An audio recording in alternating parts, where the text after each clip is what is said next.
Hello my dear students, welcome to the Shubh classes. आज हम start करने जा रहे हैं क्लास 8 की एनसीईआरटी बुक का chapter 13 direct and inverse proportions. Okay, हम इस वीडियो में इस चैप्टर में जो डायरेक्ट और इनवर्स प्रपोर्शन है वो होता क्या है उसके इंट्रोडक्शन के बारे में डिस्कस करेंगे, ताकि जब आप एक्सरसाइज सॉल्व करें तो आपको कोई भी प्रॉब्लम ना आए। So let's start the introduction video of direct and inverse proportions. First of all, I will start direct proportions. Okay, direct proportions क्या होता है? देखिए, नाम से ही क्लियर हो रहा है डायरेक्ट, और इनवर्स से क्या क्लियर हो रहा है? उल्टा। इनवर्स मीन्स क्या होता है? उल्टा। तो ध्यान देना, डायरेक्ट प्रपोर्शन होता है कोई भी चीज है अगर आपकी घट रही है या तो घट ही रही हो या तो बढ़ ही रही हो। ठीक है, जैसे कि एक एग्जांपल देते हैं कि अगर आपका 5 चॉकलेट्स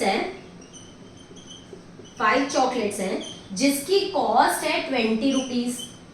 ओके, 5 चॉकलेट्स की कॉस्ट क्या है? 20 रुपीज।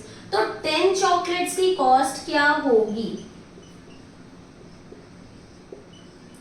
10 चॉकलेट्स की कॉस्ट क्या होगी ये बताओ कि जो 10 चॉकलेट्स है उसकी कॉस्ट 20 से ज्यादा होगी या कम? सीधी सी बात है, ज्यादा होगी। जब 5 चॉकलेट्स मुझे 20 रुपीज में मिल रही है तो 10 चॉकलेट्स 20 से ज्यादा ही रुपीज में तो मिलेंगी। तो यहाँ पे भी 5 से 10 हो गया, दैट मीन्स यहाँ पे भी बढ़ रहा है और यहाँ पे भी बढ़ेगा, दैट मीन्स 20 से ज्यादा। यहाँ पे भी बढ़ रहा है, यहाँ पे भी बढ़ रहा है। जब दोनों तरफ बढ़ रहा है, दोनों ही तरफ बढ़ रहा है, जब दोनों तरफ बढ़ेगा तो डायरेक्ट प्रपोर्शन, या तो दोनों तरफ घटे या तो दोनों तरफ बढ़े तो डायरेक्ट प्रपोर्शन। अगर एक तरफ बढ़ रहा है एक तरफ घट रहा है, या एक तरफ घट रहा है दूसरी तरफ बढ़ रहा है तो इनवर्स प्रपोर्शन। ठीक है, मतलब या तो दोनों तरफ बढ़े या तो दोनों तरफ घटे तो वो किस में जाएगा? डायरेक्ट प्रपोर्शंस में जाएगा। अगर हम 2 चॉकलेट्स की कॉस्ट पूछते हैं तो ये बताओ, 2 चॉकलेट्स की, 5 चॉकलेट की 20 रुपीज, तो 2 चॉकलेट की 20 से कम ही तो होगी ना। तो यहाँ पे भी देखो 5 से 2 हो गया, यहाँ पे भी कम हो गया और यहाँ पे भी कम हो रहा है, दोनों तरफ कम हो रहा है। जब दोनों तरफ कम हो रहा है तो ये भी डायरेक्ट प्रोपोर्शंस में जाएगा। क्यों? क्योंकि अभी मैंने बताया या तो दोनों तरफ बढ़े या तो दोनों तरफ घटे, तो वो किस में जाता है? डायरेक्ट प्रोपोर्शंस में जाता है। ऐसे में हम लोग क्या करते हैं कि जैसे 5 चॉकलेट एक तरफ ले लेते हैं x और एक तरफ ले लेते हैं y। बहुत सिंपल सा फॉर्मूला याद रखना, डायरेक्ट प्रपोर्शन में डिवाइड किया जाता है, इनवर्स प्रपोर्शंस में मल्टीप्लाई किया जाता है। ओके, बस इतना याद रखो। डायरेक्ट प्रपोर्शंस में हम क्या करते हैं? डिवाइड, एंड इनवर्स प्रपोर्शंस में क्या करते हैं? मल्टीप्लाई। ओके, देखो क्या डिवाइड करेंगे, ये x है ये y है। ओके, देखो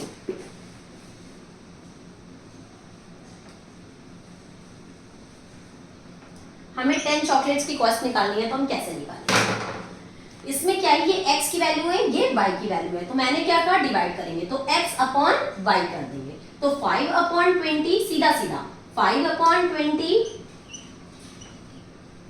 is equal to 10 upon y। Got it? 5 upon 20 is equal to 10 upon y, ये y तो था ना, 10 अपॉन y। अब इसका क्रॉस मल्टीप्लाई कर देंगे तो 5y is equal to 20 10 are 200। अब ये मल्टीप्लाई था, इधर आएगा तो डिवाइड में हो जाएगा, तो y is equal to 200 by 5, 5 4 are 20, that is हमारी जो 10 चॉकलेट्स है उसकी कॉस्ट कितनी हो जाएगी? 40 रुपीज। Got it everyone? एक बार और देख लो, डायरेक्ट प्रपोर्शंस में क्या होता है, या तो दोनों तरफ बढ़ रहा हो या तो दोनों तरफ घट रहा हो, तो हमारा कहाँ जाएगा? डायरेक्ट प्रपोर्शन में जाएगा।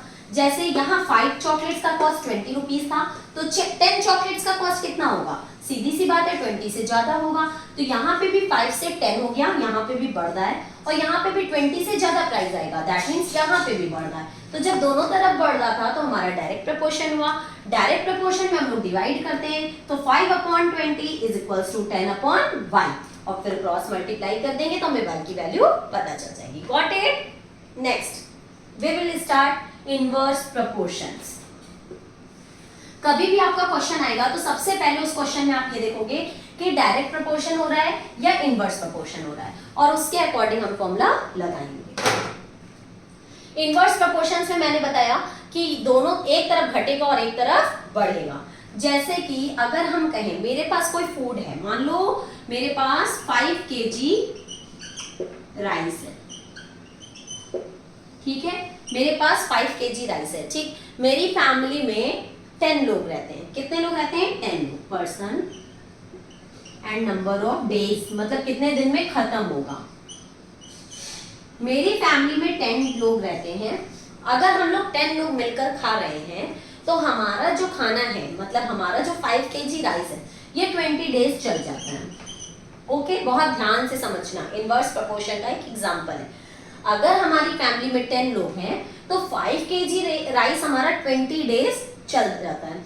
अगर मान लो मेरे घर में कुछ गेस्ट आ गए, तो गेस्ट आए तो वो भी तो खाना खाएंगे, उन्हें बिना खाना खाए तो भगा नहीं देंगे भाई, खाना तो पूछना ही पड़ेगा।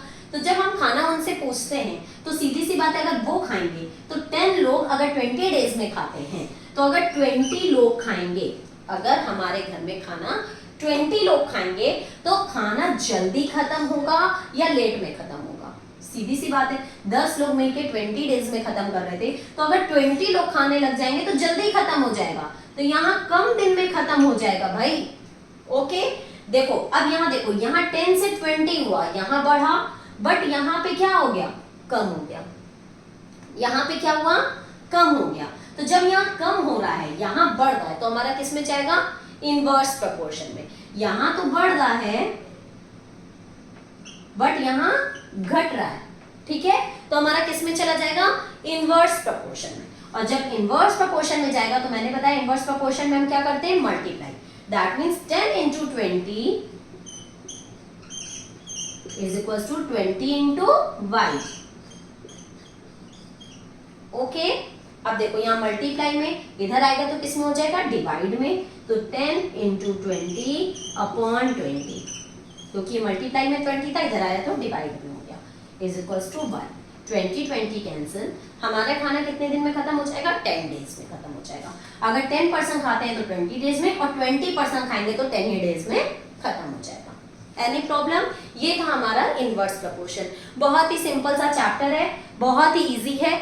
अगर आपके बुक में 2 एक्सरसाइज गिवन है, पहली एक्सरसाइज डायरेक्ट प्रोपोर्शन की है और सेकंड एक्सरसाइज इनवर्स प्रोपोर्शन की है, तो उसमें तो आपको सीधा सीधा आप कर लोगे कि भाई डायरेक्ट प्रोपोर्शन है तो हमें सब में डायरेक्ट लगाना है, इनवर्स प्रोपोर्शन है तो हमें सब में इनवर्स लगाना है। बट जब पेपर होगा आपका, पेपर में तो आपके मिक्स क्वेश्चन आएंगे, तो आप कैसे पहचानोगे? इसीलिए मैंने ये कॉन्सेप्ट बताया है कि पहले क्वेश्चन को पढ़ना, फिर देखना कि दोनों तरफ बढ़ रहा है या दोनों तरफ घट रहा है, या एक तरफ बढ़ रहा है एक तरफ घट रहा है, कि एक तरफ घट रहा है दूसरी तरफ बढ़ रहा है। उस हिसाब से हम क्वेश्चंस को सॉल्व करेंगे। डायरेक्ट प्रोपोर्शन होगा तो डिवाइड, इनवर्स प्रोपोर्शन होगा तो मल्टीप्लाई, सीधा सीधा वाला। ओके, यहीं पे हमारी ये इंट्रोडक्शन वीडियो खत्म होती है। अब हम लोग अपनी एक्सरसाइज की तरफ बढ़ेंगे, ठीक है, लेकिन एक्सरसाइज के पहले इस वीडियो को जरूर देखिएगा। अगर मेरी वीडियो पसंद आए तो लाइक, सब्सक्राइब एंड शेयर करना मत भूलिएगा। अब हम लोग अपनी नेक्स्ट वीडियो में एक्सरसाइज 13.1 डिस्कस करेंगे। तब तक के लिए good bye and take care.